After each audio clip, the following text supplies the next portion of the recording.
Windows 7 and Vista may be old, but some enthusiasts are still keeping them alive. And now, the community has shared ISO images that include every update released until January 2026. Today, I'll show you where to see these ISOs safely, without downloading or installing anything. Let's check it out. Microsoft officially stopped updating Windows 7 and Vista years ago, so running them today can be tricky. But thanks to community enthusiasts, fully patched ISO images are now available for archival and educational purposes. Keep in mind, you still need a valid Windows license to use these legally. The original report comes from Neowin, a trusted tech news site. In the comments section, community members shared links to the ISO files.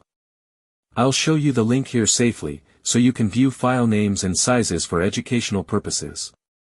Here's the ISO index page.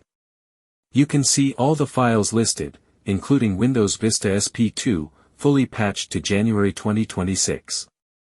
Notice the file size, version, and update date. I'm not downloading anything, just showing you what's available. Remember, this video is for educational purposes only.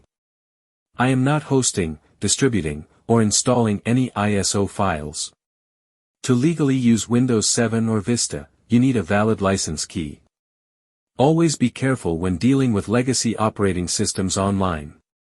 Fully updated ISOs are useful for testing, running virtual machines, or preserving old software. But for daily use, modern systems like Windows 10 or 11 are recommended. If you found this guide helpful, like this video, subscribe for more tech insights, and hit the bell icon to stay updated.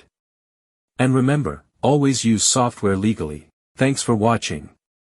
Check out our other videos on Windows tips and Legacy OS tutorials, all safe and legal.